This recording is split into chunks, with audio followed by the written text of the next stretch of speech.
MPO শিক্ষকদের একটানা কর্মবিরতিতে ব্যাহত পাঠদান। বিপাকের শিক্ষার্থীরা ৩ দাবিতে জেলা উপজেলায় অবস্থান কর্মসূচি ব্যাহত।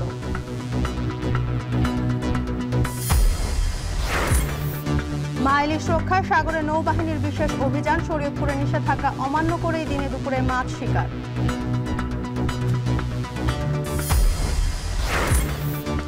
জামালপুরে ধান পাকার আগ মুহূর্তে পোকার আক্রমণ। দিশেহারা কৃষক, কীটনাশকেও কাজ না হওয়ার ফলন বিপর্যয়ের শঙ্কা। এবং বাদাম শিল্প ঘিরে চাঙ্গা পঞ্চগড়ের অর্থনীতি। বাড়ছে রপ্তানি ও কর্মসংস্থান। বছরে আয় প্রায় ৫০০ কোটি টাকা।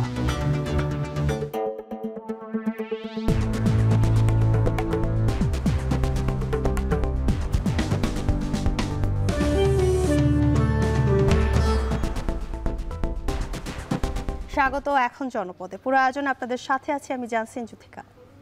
৩ দফা দাবিতে এমপিওভুক্ত শিক্ষকদের অনির্দিষ্টকালের জন্য কর্মবিরতি চলছে।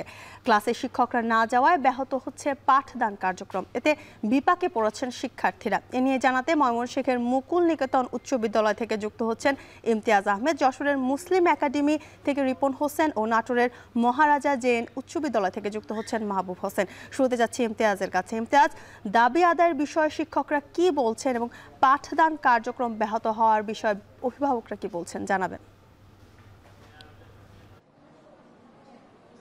জ্যোতিকা, এর আগে আমরা যে প্রতিষ্ঠানটিতে যুক্ত ছিলাম সেটি মুকুল নিকেতন উচ্চ বিদ্যালয় ছিল। এখন আমরা রয়েছি প্রিমিয়ার আইডিয়াল উচ্চ বিদ্যালয়। এখানে ২৭০০ শিক্ষার্থী রয়েছেন, ৭০ জনের মতো শিক্ষক রয়েছেন। ৯ দিন পর এই প্রতিষ্ঠানটির বার্ষিক পরীক্ষা। বাইরেও শত শত শিক্ষার্থী রয়েছেন, অভিভাবকরা দুশ্চিন্তায় রয়েছেন।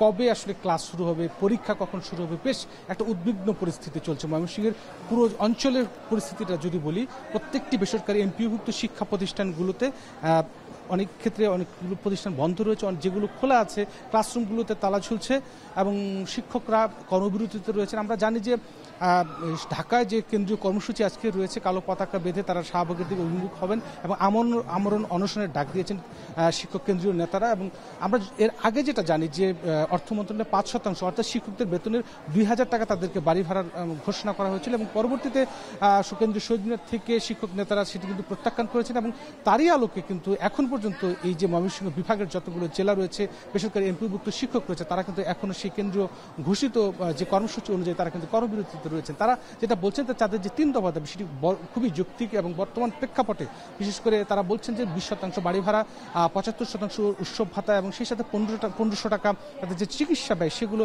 যতক্ষণ পর্যন্ত নিশ্চিত না হচ্ছে ততক্ষণ পর্যন্ত তারা আসলে ক্লাসে ফিরছেন। আমরা দেখতে পাচ্ছি যে যেহেতু ক্লাস না হচ্ছে, ক্লাস পরীক্ষার জন্য যে খাতার যে স্তূপগুলো সেগুলো কিন্তু জমে রয়েছে এবং সেগুলো দেখা যাচ্ছে না।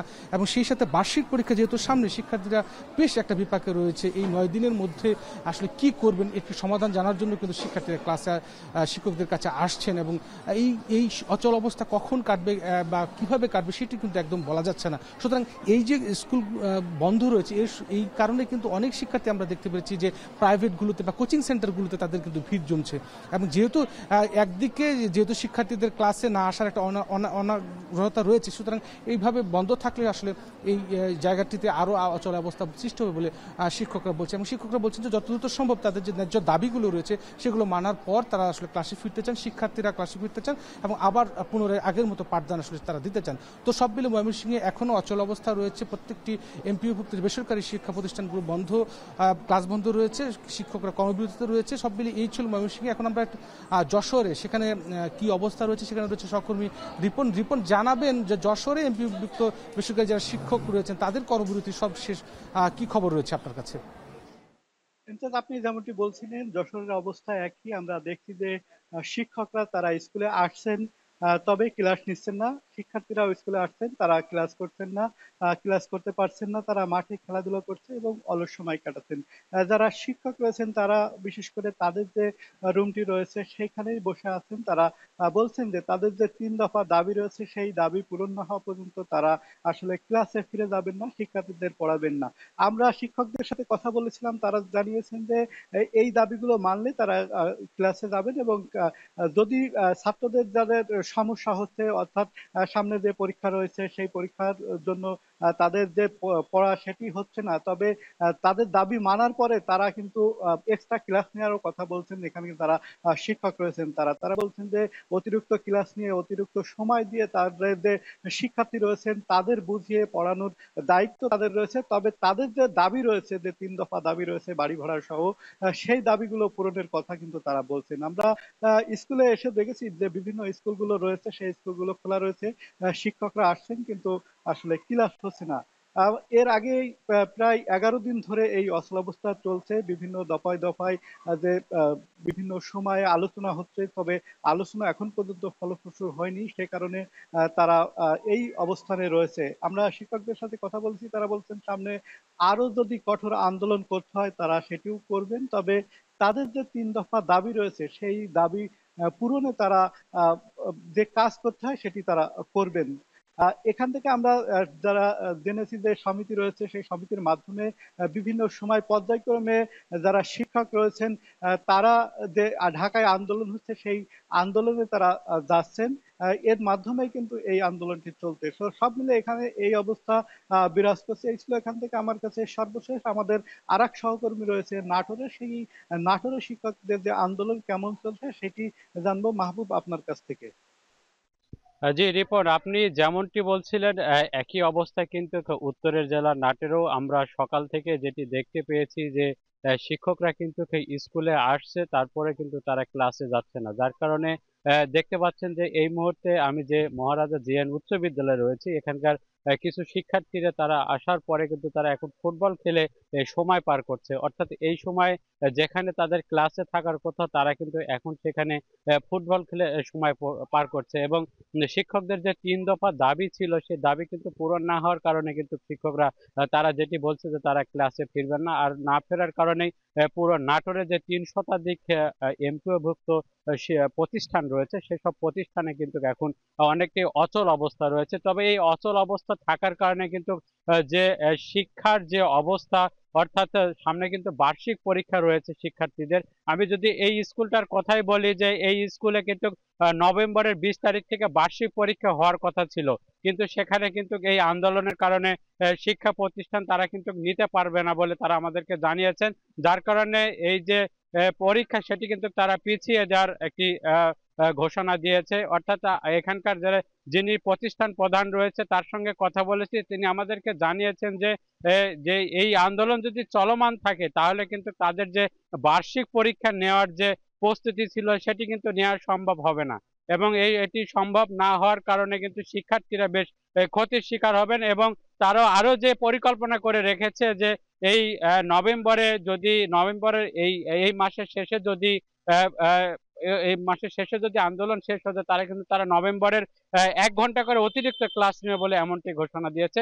সব মিলে যদি বলি এই বর্তমানে শিক্ষা ব্যবস্থা কিন্তু ব্যাপক ক্ষতির শিকার হচ্ছেন এবং শিক্ষার্থীরা ক্ষতির মুখে পড়েছেন। এই মুহূর্তে আমরা যাচ্ছি স্টুডিওতে, সেখানে রয়েছেন জ্যোতিকা। চলছে এমপিওভুক্ত শিক্ষকদের কর্মবিরতি, সে খবর জানাচ্ছিলেন সহকর্মীরা। এদিকে দাবি মেনে নিতে কুমিল্লায় বিক্ষোভ করছেন শিক্ষকরা। এ নিয়ে জানাতে কুমিল্লার কান্দিরপাড় থেকে যুক্ত হচ্ছেন খালেদ সাইফুল্লাহ। খালেদ, বিক্ষোভ সমাবেশ থেকে কি বার্তা দেয়া হচ্ছে? নতুন কোনো কর্মসূচির হুঁশিয়ারি আছে কিনা জানাবেন। জ্যোতিকা, কুমিল্লায় সকল বেসরকারি শিক্ষা প্রতিষ্ঠানের শিক্ষকরা কিন্তু কুমিল্লা কান্দিরপাড়ে জড়ো হয়েছেন। আমরা দেখতে পাচ্ছি যে তারা বিক্ষোভ প্রদর্শন করছেন এবং এখানে যে সমাবেশে অংশগ্রহণ করেছেন শিক্ষকরা বলছেন যে বাড়ি ভাড়া যে 5% বৃদ্ধি করে যে প্রজ্ঞাপন দেয়া হয়েছে সেটি বাতিল করতে হবে এবং 20% বাড়ি ভাড়া এবং 75% উৎসব ভাতা সহ শিক্ষকরা যে সকল দাবি করেছেন সেগুলো আজ বিকেল 5টার মধ্যে যেন সরকার মেনে নেওয়া হয়। তারা বলছেন যে সরকারের সকল বিভিন্ন উপদেষ্টারা এবং কি বিভিন্ন রাজনৈতিক দলগুলো পর্যন্ত তাদেরকে সমর্থন দিচ্ছে। শিক্ষকরা অনেক দিন যাবতে বঞ্চিত, তাদের ন্যায্য দাবিগুলো তারা জানিয়ে আসছেন, কিন্তু কোন সরকারই তাদের সেই সময় উপযোগী যে যৌক্তিক দাবিগুলো সেগুলো মেনে নিচ্ছে না। সেজন্য তারা বলছেন যে তারা সরকারের কাছে আশা করছেন যে অন্তর্বর্তী সরকার নিশ্চয়ই এই বিষয়টি বিবেচনা করবেন এবং তাদের এই দাবি মেনে নেবেন। এবং এখান থেকে তারা কুমিল্লা জেলা প্রশাসকের কাছে একটি স্মারকলিপি দেবেন। তাছাড়াও যে কুমিল্লা কুমিল্লার শিক্ষা প্রতিষ্ঠানগুলো কিন্তু শিক্ষকরা কর্মবিরতি পালন করছেন, যার কারণে বেসরকারি যে শিক্ষার স্কুল কলেজ এবং এমপিওভুক্ত যে প্রতিষ্ঠানগুলো রয়েছে সকল প্রতিষ্ঠানে কিন্তু বন্ধ রয়েছে। বন্ধ, শিক্ষার্থীরা আসছেন কিন্তু ক্লাস হচ্ছে না। তো এই দিকে কুমিল্লার কান্দিরপাড়ে আমরা দেখতে পাচ্ছি যে সকল শিক্ষকরা সমবেত হয়েছেন এবং তারা বক্তব্য রাখছেন এবং তারা যে দাবি করছেন যে সরকার কাছে যে তারা দীর্ঘদিন যাবৎ শিক্ষকরা যে বঞ্চিত শিক্ষার মতো মহান পেশায় থেকেও তারা যে দাবি করছেন তারপরও তাদেরকে সে দাবি না মেনে তাদেরকে হয়রানি করা হচ্ছে এবং বিভিন্ন কর্মসূচিতে বাধা দেওয়া হচ্ছে।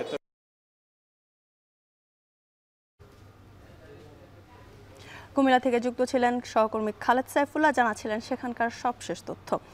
টাঙ্গাইল জেলার 12টি উপজেলার প্রান্তিক জনগোষ্ঠীর শিশুদের আনন্দের সাথে লেখাপড়া নিশ্চিতে 160টি স্কুল প্রাঙ্গণে একটি করে প্লেগ্রাউন্ড স্থাপনের উদ্যোগ গ্রহণ করেছে জেলা প্রশাসন। বিস্তারিত জানাতে খাগজানা সরকারি প্রাথমিক বিদ্যালয় থেকে যুক্ত হচ্ছেন সহকর্মী কাউসার আহমেদ। কাউসার, জেলা প্রশাসনের নেওয়া এমন উদ্যোগে কি বলছেন শিক্ষক ও অভিভাবকরা, জানাবেন।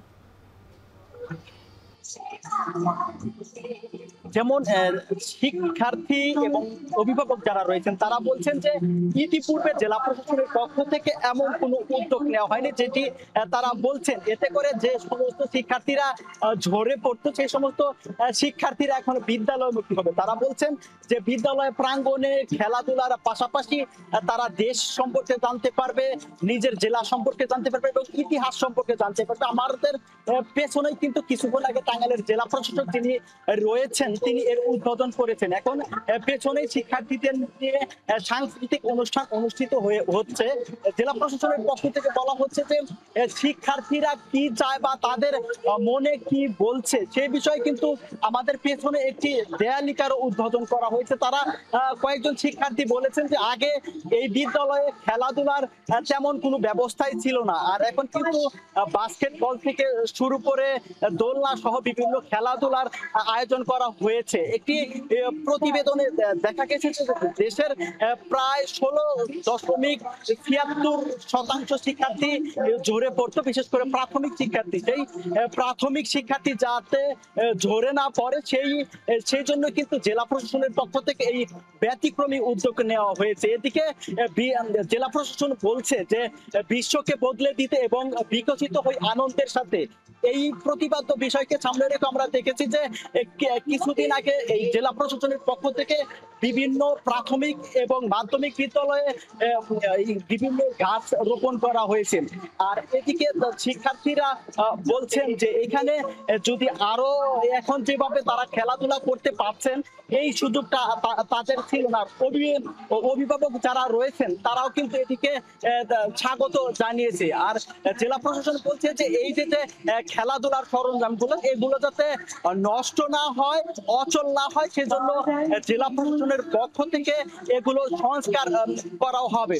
আর এদিকে এই বিদ্যালয়ের শিক্ষার্থী যারা এবং শিক্ষক রয়েছেন তারা বলছেন যে এই প্রত্যন্ত অঞ্চলের শিক্ষার্থীরা ঝরে পড়ে, বিশেষ করে মেয়েদের চেয়ে ছেলেরা বেশি ঝরে পড়ে। তো এটা কারণে শিক্ষার্থীদের জন্য অনেক উপকার হবে, শিক্ষার্থীরা ঝরে পড়বে না। প্রত্যেকটি শিক্ষার্থীদের জন্য প্রাথমিক শিক্ষা নিশ্চিত করা সম্ভব হবে। তো জ্যোতিকা, এই ছিল আমার কাছে টাঙ্গাইল থেকে সবশেষ করছে। টাঙ্গাইলে বিভিন্ন স্কুলে প্লেগ্রাউন্ড স্থাপন সে খবর জানাচ্ছিলেন সহকর্মী কাউসার আহমেদ। মাছ ধরার নিষিদ্ধকালীন সময় বঙ্গোপসাগরে মা ইলিশ সংরক্ষণে অভিযান পরিচালনা করছে নৌবাহিনী। বিস্তারিত জানাতে বঙ্গোপসাগর থেকে যুক্ত হয়েছেন সহকর্মী কাজী মাহফুজ। নৌবাহিনীর এই অভিযান কখন থেকে শুরু হয়েছে, বিস্তারিত জানাবেন।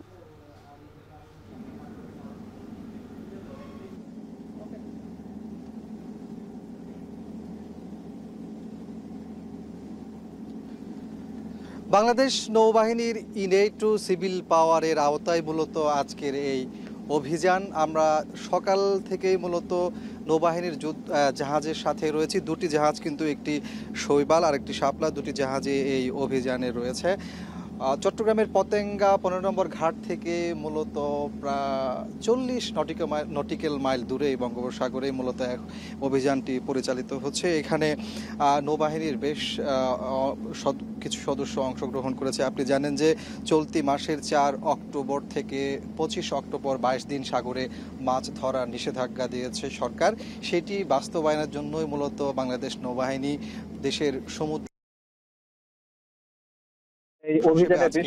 আমরা দেখেছি এই অভিযানে বেশ কিছু বোট জব্দ করা হয়েছে, পাশাপাশি নিষিদ্ধ জাল, বেহুন্দি জাল, টং জাল সহ অনেকগুলো জালও তারা জব্দ করেছেন।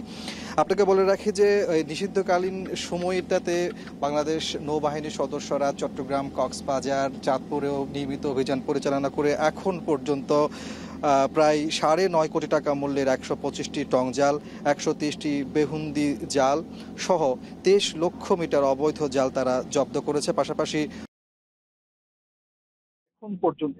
আমরা দেখেছি তারা এখন পর্যন্ত 21টি বোট এবং 405 জন জেলেকে আটক করেছে এই নিষিদ্ধকালীন সময়ে সাগরে মাছ ধরার অপরাধে।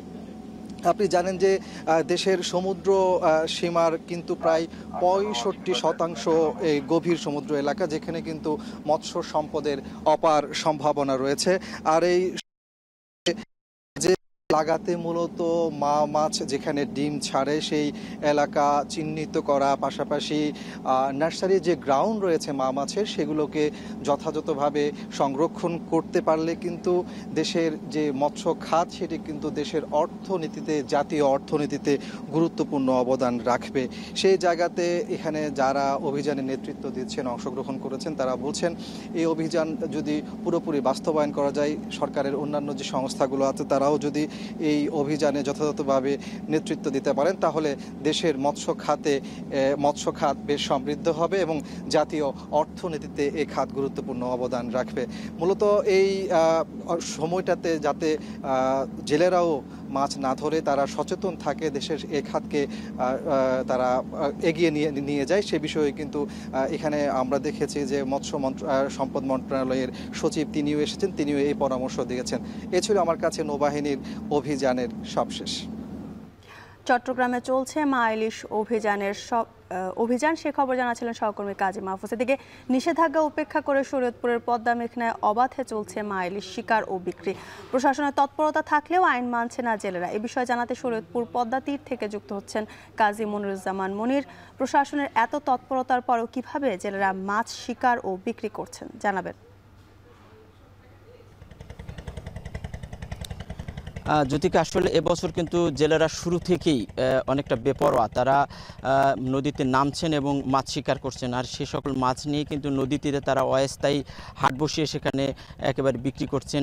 সেই মাছগুলো কিন্তু ক্রেতারা কিনে নিয়ে যাচ্ছেন, এমনটা কিন্তু আমরা একেবারে চলতি মাসের যে 4 তারিখ থেকে অভিযান শুরু হয়েছে সেই শুরু থেকেই আমরা লক্ষ্য করছি। আর অপরদিকে কিন্তু অভিযানের শুরু থেকেই আমরা দেখছি যে প্রশাসনও কিন্তু তৎপরতা চালাচ্ছে। তারা নদীতে বিভিন্ন সময় অভিযানও দিচ্ছেন এবং সেই অভিযানে কিন্তু জেল জরিমানাও করা হচ্ছে।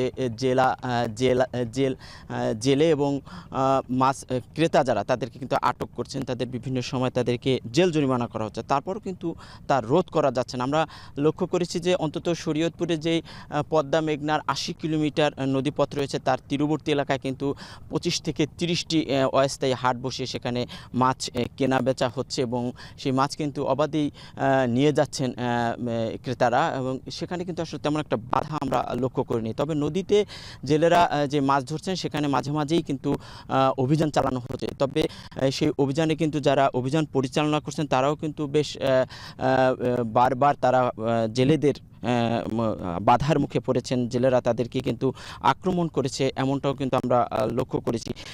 চরাত্রা, নওপাড়া, কাচিকাটা এই অঞ্চলে একেবারে অবাধে সেখানে কিন্তু ঘর বসিয়ে তাঁবু টানিয়ে জেলেরা মাছ কেনা বেচা করছেন, যদিও সেগুলো খুব একেবারে চরাঞ্চল বিধায় সেখানে কিন্তু খুব একটা অভিযান হচ্ছে আমরা সেটাও কিন্তু লক্ষ্য করছি না। আজকে একটি অভিযান, বড় ধরনের অভিযান হবে এমন কথা শোনার পর কিন্তু এখানে অনেক সংখ্যক জেলে আমরা কিন্তু এই এই পদ্মার এই অংশে জাজিরা অংশ আমরা লক্ষ্য করেছি এবং সকাল থেকেই ছিল আমাদের উপস্থিতি। পাশাপাশি আজকে একটি অভিযান হবে, এখানে বিভাগীয় কমিশনার এই নদীতে নামবেন এমন একটি তথ্য জেলেদের কাছ থেকে আমরা শুনতে পেয়েছি এবং তারপর থেকে জেলেরা কিন্তু তাদের জাল নদীতে রেখে তারপর কিন্তু তারা তীরবর্তী এলাকায় অবস্থান করছেন এবং বেশিরভাগ এলাকায় কিন্তু জাল নদীতে ফেলে তারা তীরবর্তী এলাকায় নামছেন এবং জেলেরা যদি অভিযানের মুখোমুখি হয় সেক্ষেত্রে কিন্তু অভিযান পরিচালনাকারী প্রশাসনের লোকের উপরেও কিন্তু তারা তাড়া করে হামলা করে।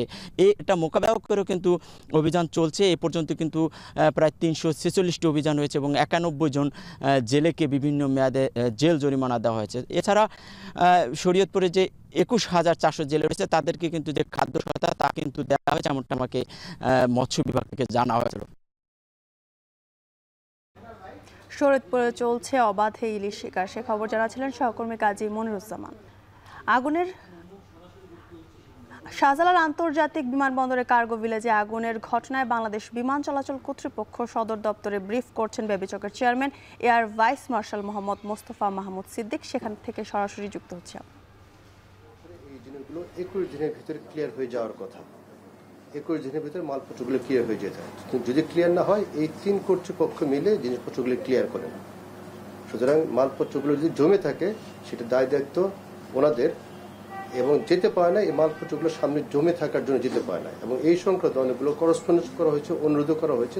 হাউএভার আনফরচুনেটলি সেই মালপত্রগুলো সরে নাই।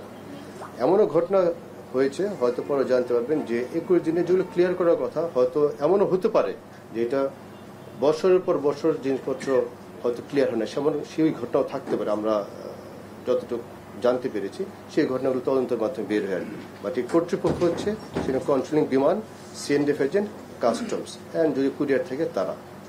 এইটা একটা প্রশ্ন উত্তর। সেকেন্ডটা হচ্ছে যে আপনার যে নতুন যে ইম্পোর্ট এক্সপোর্ট কার্গো টার্মিনেট হয়েছে সেটা টেক ওভার করা নিয়ে, এই টেক ওভার করা নিয়ে অনেকগুলো মিটিং হয়েছে। টেক ওভার করার জন্য টাকা পয়সার সংক্রান্ত আমরা একটু বিষয় এখনো ফয়সালা হয়নি। এই সম্পর্কিত একটা বোর্ডও গঠন করা হয়েছে 2 পক্ষের ভিত্তিতে। তাদের একটা দাবি আছে, আমাদের সেই দাবিটা সেই পক্ষের না। আমি টাকার পয়েন্টটা ঠিক জানি কিন্তু আপনাকে বলছি না যে ওনাদের যে দাবি আমাদের দাবি, সেই দাবির ভিতরে একটু বিশাল বড় একটা 1,000 কোটি টাকার উপরে আপনার গ্যাপ রয়ে গেছে। সেই গ্যাপটা পূরণ করার জন্য আমরা একটা তৃতীয় পক্ষের আমাদের গ্যাপটা পূরণ করার চেষ্টা করছি। যেহেতু সরকারি প্রতিষ্ঠান, সরকারি টাকা, সেটা একটু 2 প্রতিষ্ঠানের মাধ্যমে, দ্যাট ইজ আমাদের প্লাস ঠিকাদার প্রতিষ্ঠানের মধ্যে এখনো সেই ডিসপিউট বোর্ড বলবো অথবা একটু আপনার একটু এটার পর্যায়টা চালু আছে যে কিভাবে জিনিসটা কমানো যায়। কারণ আমি একটা দাবি করছি, উনি একটা দাবি করছেন, সেই দাবির ভিতরে 1,000 কোটি টাকার উপরে গ্যাপ আছে। সেই গ্যাপটা পূরণ হয়ে গেলে এবং যে আপনার বিচারাধীন বিষয়টা আছে সেটা ক্লিয়ার হয়ে গেলে তারপর এটা টেক ওভার করতে পারবো, তার আগে আমি টেক ওভার করতে পারবো না ভাই। জি, আমার নাম শহীদুল আলম, আমি সমকালীন। জি ভাই বলেন। তো এই যে আমরা তো নিয়োজিত করেছি এবং বিভিন্ন লোকের সাক্ষাৎকার নেওয়া হয়েছে, তারা বলছে বাইরের যে গাড়িগুলো ফায়ার সার্ভিসের গাড়িগুলো নিবানোর জন্য চলে আসছে, মানে এখানে অনুমোদন পায় না, তারা 1 ঘন্টা লেট করেছে, 1 ঘন্টা পর অনুমোদন পেয়েছে। আসলে তো বিষয়টা কি আসলে কতটুকু সত্য? আপনাদের আগুন লাগছে, আগুন লাগার অনুমোদন নিবানোর জন্য অনুমোদন লাগবে কিনা, এটার কোনো নিয়ম কানুন আছে কিনা আর কি, এই বিষয়ে একটা আপনি বলবেন। আচ্ছা ভাই, আপনার এই জিনিসটা আমি সোশ্যাল মিডিয়াতে থেকে আমি ভিডিও কম দেখি, একবার দেখলাম সেখানে কানে এসছে, আমার কলিগরা বলেছেন, আমি প্লাস আমার কলিগরা মোটামুটি সেখানে উপস্থিত ছিলাম। ভাবলাম হয়তো এমন হতে পারে, এটা আমার দৃষ্টিগোচর হয় না, এরকম ঘটনা ঘটেছে নাকি। আমি নিজে আমার প্রাইমারি একটা তদন্ত করেছি। পরে DG fire service and civil defence আছে, ওনার সাথে আমি ব্যক্তিগতভাবে যোগাযোগ করেছি, করে বললাম যে আপনাদের ফায়ার ভেহিকেল অথবা এনি অফ দ্য এজেন্সি কারো কোনো ফায়ার ভেহিকেল কি ঢুকতে পারে না, এরকম ঘটনা ঘটেছে নাকি। আমি আপনাদের রিকোয়েস্ট করবো আপনারাও ইন পার্সন যোগাযোগ করবেন। নান অফ দেম, কেউ বলে নাই তাদের কোনো ফায়ার ফাইটিং ভেহিকেল ভিতরে ঢুকতে বাধা দেওয়া হয়েছে। শুধু একটা ঘটনা ঘটেছে, ফায়ার ফাইটিং ভেহিকেল অনেকগুলো অ্যাপারেটাস থাকে, নানা রকম ভেহিকেল থাকে, কোনোটা আছে পানি দেয়, কোনোটাতে মধ্যে ফোম দেয় এবং কোনোটা আছে যে কেমিক্যাল কন্ট্রোল করার জন্য স্পেশাল কিছু জিনিসপত্র ক্যারি করে। ওদের 2টা ভেহিকেল আছে যেটার ভিতরে অক্সিজেন লিকুইড অথবা ফোম টাইপের থাকে, সে অক্সিজেন 2টা ভেহিকেল আছে। সেই 2টা ভেহিকেল 8 নম্বর গেটে বাইরে রাখা হয়েছে। আমি ডিজিকে বলেছিলাম যে আপনাদের যে ভেহিকেলগুলো বাইরে রাখা হয়েছে কেন, বললো যে এটা দাহ্য পদার্থ বিবেচনা এই ভেহিকল দুটো আগুনের কাছে রাখা হয় না। আর যদি দরকার পড়ে তাদের স্পেশাল ইনস্টিটিউশনে কেমিক্যাল নামানোর জন্য অথবা কোনো কর্মী অসুস্থ হয়ে গেলে যে তাদের অক্সিজেন দেওয়ার জন্য সেই ভেহিকল দুটো রাখা হয়। সুতরাং সেই ভেহিকল শাহজালাল আন্তর্জাতিক বিমানবন্দরের কার্গো ভিলেজে আগুনের ঘটনায় বাংলাদেশ বিমান চলাচল কর্তৃপক্ষ সদর দপ্তরে ব্রিফ করছিলেন বেবিচকের চেয়ারম্যান। আমরা সরাসরি যুক্ত ছিলাম সেখানে। জামালপুরের রোপা আমন ধান খেতে রোগবালাইয়ের আক্রমণে দিশেহারা হয়ে পড়েছেন কৃষকরা। আবহাওয়া পরিবর্তনের কারণে ধান গাছের পাতা খেয়ে ফেলছে পোকা, পাশাপাশি মাজরা পোকা ও খোল পচা রোগ দেখা দিয়েছে জমিতে। এদিকে কীটনাশকের অতিরিক্ত দাম ও ফলন বিপর্যয়ের দুশ্চিন্তায় রয়েছেন কৃষকরা। জুয়েল রানার তথ্য ছবিতে প্রতিবেদন। জামালপুর সদর উপজেলার বিস্তীর্ণ এলাকা জুড়ে চাষ হয়েছে আমন ধান। তবে ধান গাছের সবুজ পাতা ক্রমশ রং হারিয়ে পরিণত হচ্ছে ফ্যাকাশে ও শুকনো পাতায়। সদর উপজেলার কোটামণি গ্রামের কৃষক শাহিনুর ইসলাম চলতি আমন মৌসুমে 4 একর জমিতে রোপা আমন ধান চাষ করেছেন তিনি। তবে বৈরী আবহাওয়ায় ধান খেতে বেড়েছে রোগবালাই, বাড়তি আতঙ্ক বাড়িয়েছে ইঁদুরের উৎপাতও। যে কীটনাশকগুলো আমরা হয় সকালে একটু আবহাওয়া ভালো থাকলে দেই, দুপুরে বৃষ্টি হয়ে যায়, তারপরে রোগগুলো আমরা প্রতিকার পাচ্ছি না। উপজেলার বেশিরভাগ আমন ধান ক্ষেতের এমন অবস্থা, কীটনাশক প্রয়োগ করেও মিলছে না কোনো প্রতিকার। কৃষকরা বলছেন আবহাওয়া পরিবর্তনের কারণে ধান গাছের পাতা খেয়ে ফেলছে পোকা, পাশাপাশি মাজরা পোকা ও খোল পচা রোগ দেখা দিয়েছে জমিতে। একদিকে কীটনাশকের অতিরিক্ত দাম, অন্যদিকে ধানের ফলন বিপর্যয়ের দুশ্চিন্তায় কৃষকরা। এই বৃষ্টি আবার এই উঠে বৃষ্টি বীজ দিয়ে নেমে যায়, আবার দেই এসে কোনো কামাইতেছে না। পাতাও সাদা হইতে আছে আর পাতা খালি মোড়াইতেছে আর এই গাছ মরে যাচ্ছে গা। বিএসটা মানে 2-1 বছর ধরে বিএস কোনো দেই না। আর যে পরামর্শ নিমু হেগুর কাছে নেয় বিএসটা মানে দেই না। এখন এই বিষে কোনো কামই করতেছে না, 5-6 ভাগের বীজ দেওয়া শেষ হয়ে গেছে। তবে কৃষি বিভাগ বলছে কৃষকরা যাতে ক্ষতিগ্রস্ত না হয় সেজন্য মাঠ পর্যায়ে নিয়মিত পরামর্শ দেওয়ার পাশাপাশি জলবায়ু সহনশীল জাতের চারা রোপণে তাদেরকে সহায়তা করা হচ্ছে। গবেষণা প্রতিষ্ঠান আছে, তারা কিন্তু নিয়মিত চেষ্টা চালিয়ে যাচ্ছে যে আমাদের সময়ের সাথে সময় উপযোগী, আবহাওয়ার সাথে উপযোগী যে বিভিন্ন ধরনের জাতগুলো আছে ফসলের, সেগুলো যাতে আমরা কৃষকের দোরগোড়ায় পৌঁছে দিতে পারি। চলতি আমন মৌসুমে জেলায় 1,19,650 হেক্টর জমিতে আমন ধানের চাষ হয়েছে। গেল বছর চাষ হয়েছিল 1,14,060 হেক্টর জমিতে। এখন জামালপুর। পোকামাকড়ের আক্রমণ ও কৃষি বিভাগের বিভিন্ন পদক্ষেপের বিষয়ে আরও জানাতে জামালপুরের কুটামণি এলাকা থেকে যুক্ত হচ্ছেন সহকর্মী জুয়েল রানা। জুয়েল, কীটনাশক প্রয়োগের পরও কী কারণে পোকা দমন হচ্ছে না, এই বিষয়ে কৃষি ইনস্টিটিউট কি বলছেন এবং কৃষি বিভাগ থেকে এই বিষয়ে কি পদক্ষেপ নেওয়া হয়েছে জানাবেন।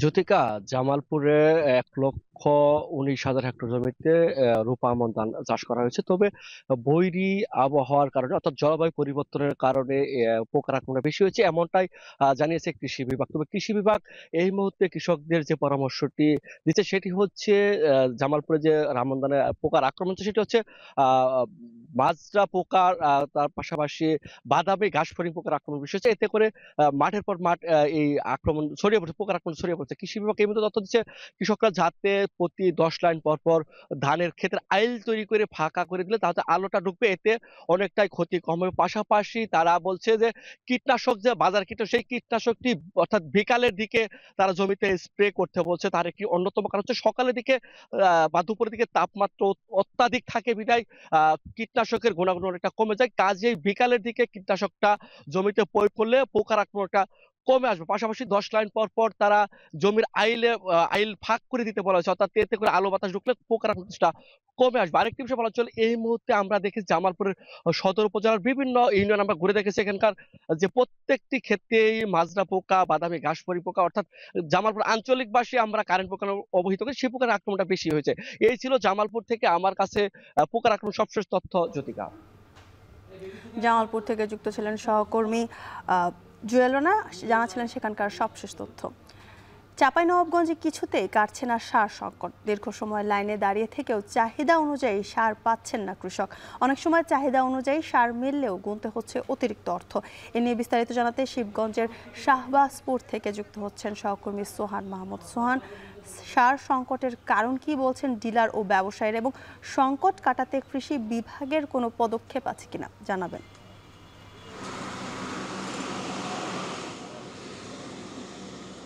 জ্যোতিকা, গত 2 মাসের বেশি সময় ধরে চাঁপাইনবাবগঞ্জের যে সার ডিলারগুলো আছে এখানে মূলত পর্যাপ্ত সার চাষিদের দিতে পারছেন না, এমন অভিযোগ কিন্তু বড়ই করে আসছেন এখানকার চাষিরা। আমরা সকাল থেকে 3 থেকে 4টা ডিলারের দোকানে গিয়ে দেখেছি, ভোররাত থেকেই অনেকে আসলে এই ডিলারের দোকানের সামনে এসে লাইনে দাঁড়িয়েছিলেন। এখন অনেকটা লাইন কমেছে, তবে সার কিন্তু ইতিমধ্যে শেষ। আমরা শ্যামপুর ইউনিয়নের যে সার ডিলার ছিল সেখানে এতক্ষণ ছিলাম, সেখানে মূলত সার শেষ হয়ে যাওয়ার কারণে আমরা শাহবাজপুরে এসে দাঁড়িয়েছি। এখানকার সারের অবস্থাও একেবারেই অল্প, খুব দ্রুত শেষ হয়ে যাবে। আমরা চাষিদের সঙ্গে কথা বলছি, তা চাষিরা বলছেন আসলে যাদের প্রয়োজন 10 বস্তা সার তারা আসলে 2 বস্তার বেশি পাচ্ছেন না। জাতীয় পরিচয়পত্র জমা নেওয়া হচ্ছে, জমা নিয়ে মূলত যে চাহিদা তার অর্ধেকের কম সার দেওয়া হচ্ছে। এক্ষেত্রে চাষিরা মূলত ফসল ফলাতে পারছেন না। আপনাকে বলে রাখি, যেহেতু সামনের শীত সিজন আসছে, এই শীত সিজনের যে শীতকালীন সবজি এটি ফলাতে মূলত বিভিন্ন ধরনের সার প্রয়োজন হয়। এই বিভিন্ন ধরনের সবজিতে তারা সার দিতে পারছেন না। আপনাকে বলে রাখি, চাঁপাইনবাবগঞ্জের এই শিবগঞ্জ উপজেলায় সবচেয়ে কিন্তু সারা দেশের সবচেয়ে বেশি স্ট্রবেরি আবাদ হয়। এই স্ট্রবেরির আবাদ অনেকটা থমকে গেছে এই সার সংকটের কারণে। আমরা কৃষি বিভাগের সঙ্গে একাধিকবার কথা বলেছি, তারা বারবারই বলছেন আসলে সার সংকটের কোনো আশঙ্কা নেই। এমনকি চাঁপাইনবাবগঞ্জে এসেছিলেন কৃষি সচিব, আমরা তার কাছেও জানতে চেয়েছিলাম আসলে সার সংকটের কারণ কি, কিন্তু তিনি আসলে বলেছেন আগামী ডিসেম্বর পর্যন্ত সার সংকটের কোনো আশঙ্কা নেই। অথচ এইখানকার চাষিরা মূলত সার পাচ্ছে না। তো সেক্ষেত্রে অনেকটাই হতাশাগ্রস্তভাবে দিন কাটছে এখানকার চাষিদের। কিছুক্ষণ আগে এখানে স্ট্রবেরি চাষি এসেছিলেন, আমরা তার কাছে জানতে চেয়েছিলাম। তিনি বলছেন 3 বিঘা জমির বদলে 1.5 বিঘা জমিতে সার সংকটের কারণে এবার স্ট্রবেরি চাষ করছেন তিনি। তো জ্যোতিকা, এই ছিল আমার কাছে চাঁপাইনবাবগঞ্জ থেকে সর্বশেষ পরিস্থিতি। চাঁপাইনবাবগঞ্জ থেকে সার সংকটের খবর জানাচ্ছিলেন সহকর্মী সোহান মাহমুদ। বগুড়ায় খাদ্য বান্ধব কর্মসূচিতে 15 টাকা কেজি দরে 30 টাকা করে চাল বিতরণ কার্যক্রম শুরু হয়েছে। এবার মোবাইল ফোনের মাধ্যমে ভোক্তা নিশ্চিত হয়ে এই বিতরণ কার্যক্রম শুরু করেছে জেলা খাদ্য বিভাগ। বিস্তারিত জানাতে নিশিন্দারা ইউনিয়ন পরিষদ এলাকা থেকে যুক্ত হচ্ছেন মাজেদুর রহমান। মাজেদ, প্রথমবারের মতো মোবাইল ফোনের মাধ্যমে ভোক্তা নিশ্চিত হয়ে চাল বিতরণ কার্যক্রম শুরু হয়েছে, এতে কি বলছেন ভোক্তারা জানাবেন। হ্যাঁ জ্যোতিকা, যে খাদ্য বান্ধব কর্মসূচি যেটি সরকারে চলছে সে কর্মসূচির আওতায় কিন্তু আজকে যে চাল বিতরণ সেটা কিন্তু চলছে। আসলে বছরে যে 12 মাসের মধ্যে 6 মাসই কিন্তু এই চাল বিতরণ করে সরকার, এবং সে অনুসারে কিন্তু 30 কেজি করে চাল এই 6 মাসে প্রত্যেকটি ভোক্তা কিন্তু পেয়ে থাকেন, এবং ইতিপূর্বেও কিন্তু পেয়েছেন। কিন্তু এইবারে একটু ধরনটা একটু ভিন্ন, সেটি হলো তারা প্রত্যেকটি মোবাইল সঙ্গে করে আনতে হবে প্রতিটি ভোক্তাকে, এবং একটি তারা ওটিপি মাধ্যমে কিন্তু তারা নিশ্চিত হবেন, যারা চাল দিচ্ছেন তারা নিশ্চিত হওয়ার পরেই কিন্তু এই চালটি বিতরণ, তারা নিশ্চিত হওয়ার পরে কিন্তু তাদেরকে চাল দেওয়া হবে। এবং এখানে মার্চ, এপ্রিল, মে এবং আগস্ট, সেপ্টেম্বর, অক্টোবর, নভেম্বর এই যে 6টি মাস, সেই 6টি মাসে কিন্তু এই এলাকায় মোটামুটি একটি অভাব থেকে থাকে সাধারণ মানুষের। সে মানুষগুলো তারা বেশি দামে চাল কিনতে পারে না, সেক্ষেত্রে কিন্তু সরকার এই কর্মসূচিটা হাতে নিয়েছে। সেই কর্মসূচির মাধ্যমে কিন্তু এই চালগুলো বিতরণ হয়ে থাকে, এবং খাদ্য বিভাগের তদারকিতে এই চালগুলো বিতরণ হয়ে আসছে এবং আজকে হচ্ছে। আর বগুড়ার দৃষ্টিতে বগুড়া 109টি যে ইউনিয়ন রয়েছে, সেই 109টি ইউনিয়নে 1,74,365 জন যে ভোক্তা তারা কিন্তু এই চালটি পাবে, 6 মাসে পাবে। এতে করে সাধারণ ভোক্তারা যেটি বলছে যে আগে যে চাল দেওয়া নেওয়াতে যে অসুবিধা হতো এবং একজনের চাল অন্যজন নিয়ে যেত, সেক্ষেত্রে কিন্তু নতুন যে নিয়মটি শুরু করা হয়েছে সেই নিয়মের মাধ্যমে কিন্তু একজনের চাল অন্যজন নিতে পারবে না, এবং এভাবে নিশ্চিত হওয়ার পরে কিন্তু চালটি এখান থেকে পাচ্ছেন। এবং এই চাল পাওয়ার পরে কিন্তু সাধারণ যে ভোক্তারা যারা এখানে চাল পাচ্ছেন তারা বলছেন যে এই চালটি নেওয়ার পরে তারা অনেকটা সাশ্রয়ী হিসাবে তারা এই চালটি পেয়েছেন। তবে তাদের কিন্তু একটাই কথা রয়েছে, তারা বলছেন যে চালটি দেওয়া হচ্ছে এই চালটি কিন্তু মোটা চাল, এবং এই মোটা চালটা না দিয়ে যদি পরবর্তীতে পুরনো চিকন চাল দেওয়া হয় তবে তারা কিন্তু একটু ভালোভাবে এই চালটি ব্যবহার করতে পারবে। আর এই মোটা চালটি অনেকে কিন্তু খেয়ে অভ্যস্ত নয়, সেক্ষেত্রে কিন্তু এই মোটা চালটি অনেক ক্ষেত্রে তারা গরু সহ মাছের খাদ্য হিসাবেও ব্যবহার করেন। সেক্ষেত্রে তারা বলছেন যে চিকন চালটি দেওয়া নিশ্চিত করা গেলে তাদের পক্ষে যে খাদ্য কর্মসূচি যেটা নেওয়া হচ্ছে সেটি কিন্তু অত্যন্ত ফলপ্রসূ একটি খাদ্য কর্মসূচি হবে এবং 15 টাকা কেজি ধরে চাল পেয়ে তারা যে স্বাচ্ছন্দ্য বোধ করছেন সেটা কিন্তু আরও ভালোভাবে থাকতে পারবেন এবং সংসার ভালোভাবে চালাতে পারবেন। তবে চালটি একটু চিকন হতে হবে। তো এই ছিল জ্যোতিকা আমার কাছে বগুড়ার যে চাল বিতরণ খাদ্য বান্ধব কর্মসূচি তার সর্বশেষ। বগুড়ায় চলছে খাদ্য বান্ধব কর্মসূচি, সে খবর জানাচ্ছিলেন মাজিদুর রহমান। বিএনপির ভারপ্রাপ্ত চেয়ারম্যান তারেক রহমান ঘোষিত রাষ্ট্র কাঠামো মেরামতের 31 দফা বাস্তবায়নে গাজীপুরে লিফলেট বিতরণ ও গণসংযোগ করছে বিএনপির নেতাকর্মীরা। এ নিয়ে আরও জানাতে টঙ্গীর মুদাফা থেকে যুক্ত হচ্ছেন সহকর্মী ইফতেখার রায়হান। ইফতেখার, গণসংযোগ নেতাকর্মীদের অংশগ্রহণ সেখানে কেমন দেখছেন জানাবেন। এই সম্বন্ধে আপনাদের সাথে একটা মত বিনিময়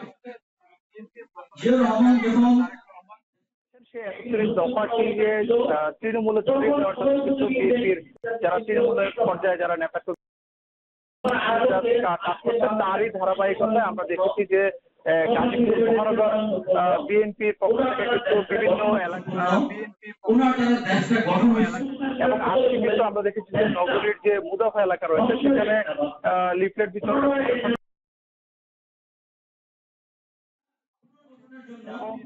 এখানে আমরা দেখেছি যে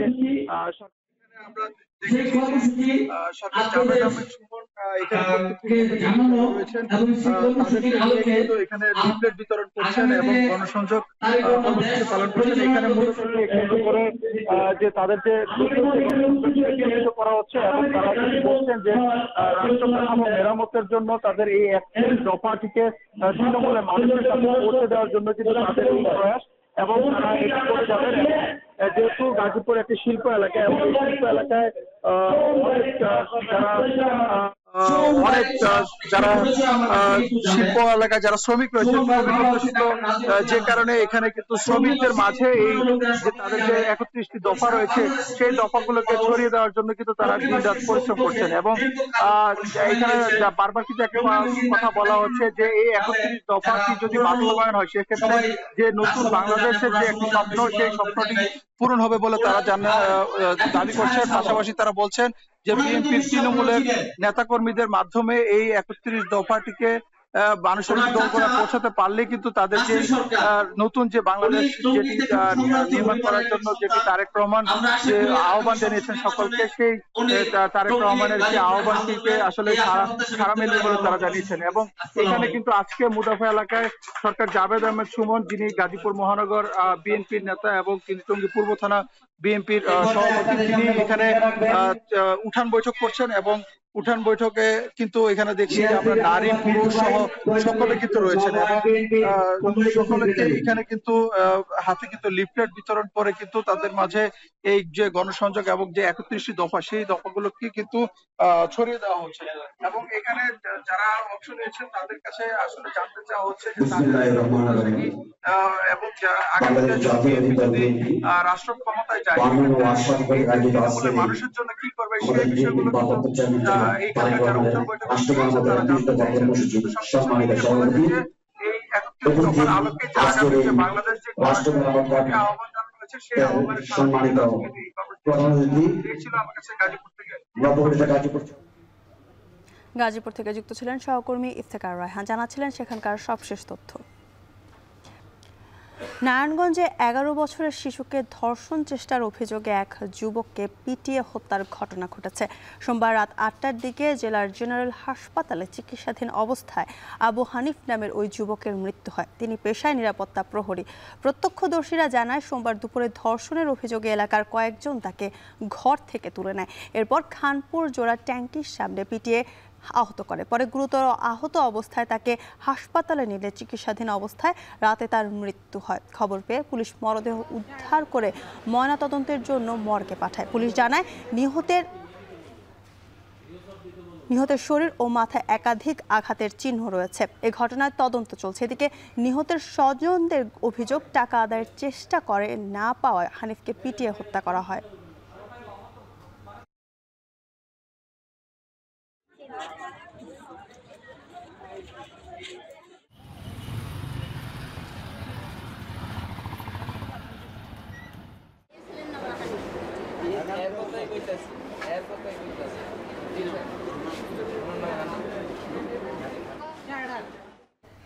বাদাম চাষ ঘিরে উত্তরের জেলা পঞ্চগড়ে গড়ে উঠেছে বৃহৎ বাদাম শিল্প, গড়ে উঠেছে এক স্বনির্ভর অর্থনীতি।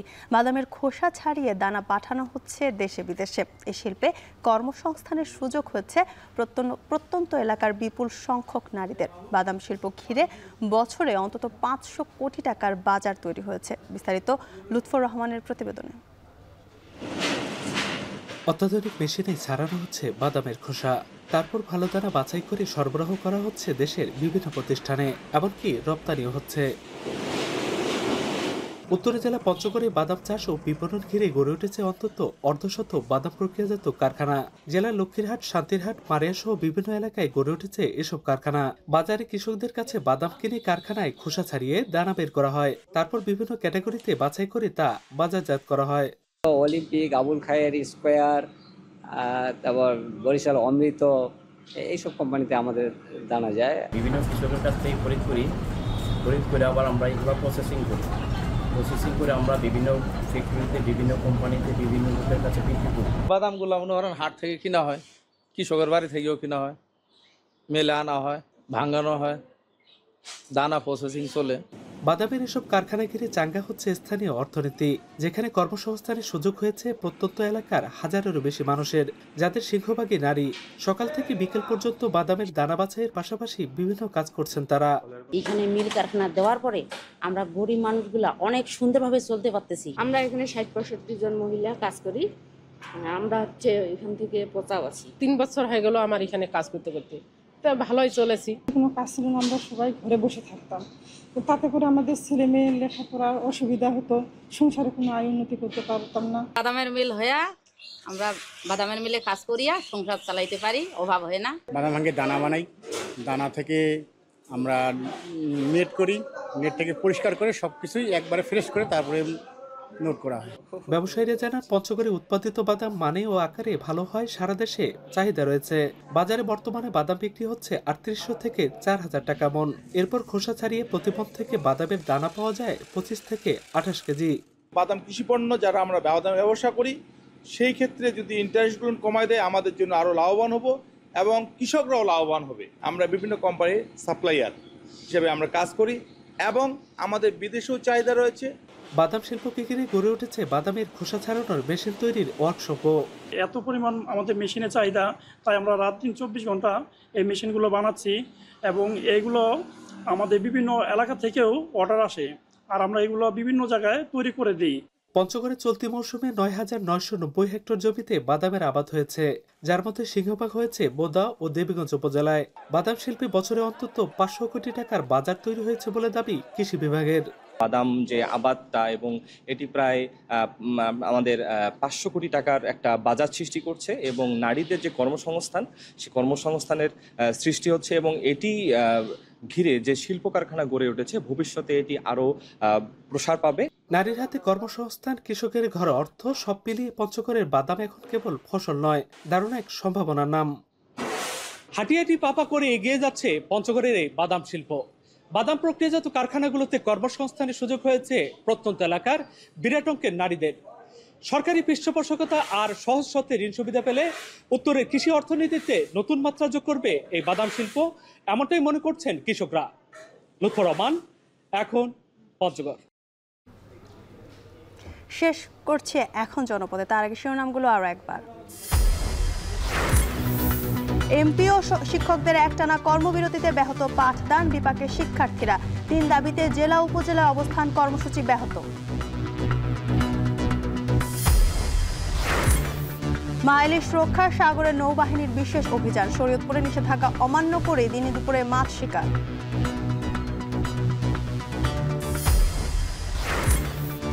জামালপুরে ধান পাকার আগ মুহূর্তে পোকার আক্রমণ, দিশেহারা কৃষক। কীটনাশকেও কাজ না হওয়ায় ফলন বিপর্যয়ের শঙ্কা।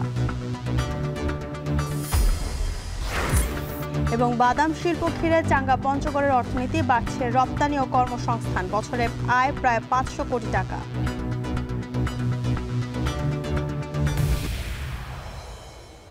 এই ছিল এখন জনপদে। এখন টেলিভিশন ওয়েবসাইটে দেখতে ভিজিট করুন www.এখন.tv। এছাড়া এখন টেলিভিশন ফেসবুকে দেখতে ভিজিট করুন facebook.com/tv.এখন এবং ইউটিউবে দেখতে ভিজিট করুন youtube.com/c/এখন।